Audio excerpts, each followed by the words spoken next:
इस परिवार की मदद होनी चाहिए। एमएन रिजवी मेरे साथ आप भी हैं, यहाँ पर आप पहुंची हुई हैं। क्या आपको देख के लगा? और ये तो बड़ा ही अजीब केस है, सामने आ रहा है। देखिए फरहान, जिस तरह उस बच्ची का पेट देखा जा रहा है, जो पूरी खंडक बना दी गई है और तमाम तरह का हॉस्पिटल का जितना भी कूड़ा था, गार्बेज था, उसके पेट में भर रखा है। मेरा पेट है, उसको फाड़ेंगे तो उसमें मेरे ख्याल से 1 इंच का सामान नहीं डाल सकते आप, क्योंकि जब तक मैं अपने पेट को खाली नहीं करूंगी तो कबाड़ कैसे घुसेगा।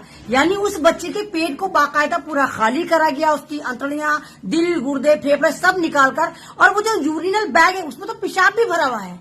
और डेड बॉडी, जब आपने जैसे बताया, लोगों ने भी बताया कि जिस वक्त आखिरी जो हमारा अंतिम सफर से पहले जो एक आखिरी गुस्ल, एक आखिरी बात नहलाने के लिए लेकर जाते हैं, तो वहां पर जो औरतें जो नहला रही थी उन्होंने चीखें मारनी शुरू कर दी। वो दहाड़ने लगी कि ये केस क्या। और अफूनियत का ये आलम था कि उस बच्ची के पेट से मवाद निकल रहा था। आप बताइए कितनी सर्दी है दिल्ली में इस वक्त, सर्दी के सारे रिकॉर्ड टूट रहे हैं। 26 तारीख में, 26 जनवरी में अगर डेड बॉडी दी गई तो वो ऐसा कौन सा मुआवजा हो गया। इतनी सड़ी भी गर्मी तो नहीं थी कि हाथ के हाथ वो बॉडी जो है वो बदबू मार रही थी। यानी कि वो बच्ची जो है उसी दिन इन्होंने मार काट के उसके दिल, गुर्दे, फेफड़े निकाल कर डाली और इनको बेवकूफ बनाते रहे कि आपकी बच्ची जो है बीमार है, आईसीयू में, होश नहीं आया, नहीं आया। उनको पता था कि ये एक गरीब परिवार है। और ये उस्मानपुर जो है पहले भी इस तरह की यहाँ पर हरकतें हो चुकी है। पहला जो लॉकडाउन जब दिल्ली में लगा था तो इसी इलाके से 2 मासूम बच्चों को गायब करा गया था। और फिर उस्मानपुर के जंगल में उन बच्चों का जो है वो एक पंजर मिला था। न उनके पास आंखें थी, ना दिल था, ना गुर्दा था, कुछ नहीं था,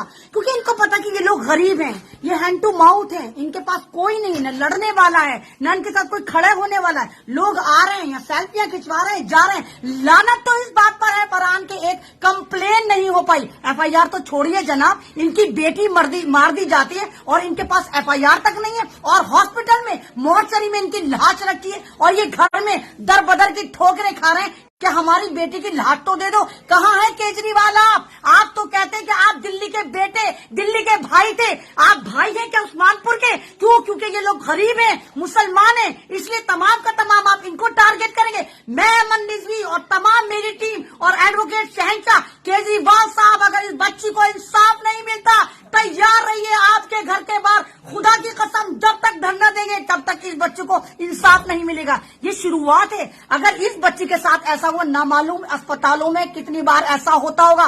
थाने वाले इनको बेवकूफ बना रहे हैं, पुलिस वालों को इनका दर्द क्या पता। आइयो आराम से नींद सो रहा है क्योंकि हमारे सोने का वक्त है। इन लोगों की टेंशन सोची कि एक हंसती मुस्कुराती बच्ची जिसके माइनर सा पेट में दर्द था, बीमार नहीं थी, वो पेट में दर्द था और डॉक्टर ने कहा पानी है।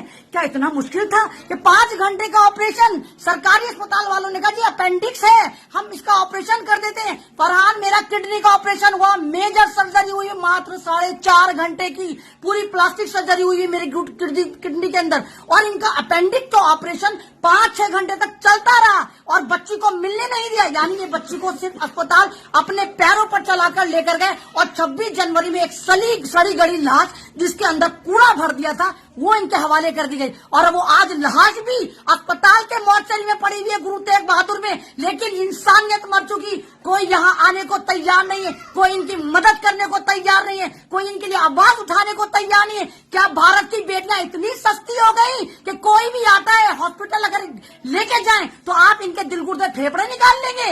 ऐसा नहीं होने देंगे। ये राजधानी है, जंगल राज नहीं चलता यहाँ पर जनाब, ये कोई गांव नहीं है। हम इंसाफ के लिए आखिरी हद तक लड़ेंगे फरहान, चाहे कुछ भी हो जाए। सुन ले केजरीवाल, आप भी, मोदी जी, हमें आपसे कोई उम्मीद नहीं है, क्योंकि आपने तो पहले कह दिया बेटी पैदा करो और बेटी को पटाओ। आप पढ़ा के पटवाने वाले हैं, आप कुछ नहीं करेंगे। लेकिन केजरीवाल साहब, हमें आपसे उम्मीदें थी, लेकिन ये उम्मीदें हमारी दम तोड़ रही हैं। दम तोड़ने से पहले हम आपको चैलेंज कर रहे हैं, अभी भी इनको इंसाफ दीजिए। हॉस्पिटल के डॉक्टरों पे कार्रवाई हो, उनके खिलाफ बाकायदा कमेटी गठन हो और पूछा जाए कि ये मानव तस्करी नहीं तो क्या है। पहले प्राइवेट हॉस्पिटल, आपको पता होगा अपोलो हमेशा टारगेट होता था, लेकिन अब गवर्नमेंट हॉस्पिटल, आप इमेजिन करेंगे गवर्नमेंट हॉस्पिटल में एक बच्चे के पेट में कूड़ा भर दिया जाता है, पेशाब की थैली भर दी जाती है। क्या समझ रखा है आपने बेटियों को? और नामालूम ऐसे कितने केस आते होंगे, कितने केस ऐसे बच्चों के आते होंगे। क्या भारत में गरीब होना, इंसान होना, बच्ची होना इतना गुनाह है? बहुत ज्यादा, ये मैं नहीं बयान कर सकती कि कितना दर्द है। आज इतनी तेज बारिश है, 2 दिन से हम लोग इनके पूरा का पूरा इंक्वायरी करें कि हो क्या रहा है। तो तमाम का तमाम मेरी समझ में तो यही आ रहा है कि ये मानव तस्करी का केस है। अमन, एक सवाल ये भी बनता है, उस्मानपुर थाना इनको भेजता है कि आप सब्जी मंडी जाइए, क्योंकि वो अस्पताल जहां ये थे, जैसे मैं बार बार कह रहा हूं, हिंदूराव अस्पताल, वो उसके जुरिस्डिक्शन में आता है सब्जी मंडी थाने के। ये वहां जाते हैं तो वहां पर कार्रवाई नहीं होती, एफआईआर नहीं हुई, तो इसके लिए क्या सीनियर ऑफिसर से आप लोग बात करेंगे?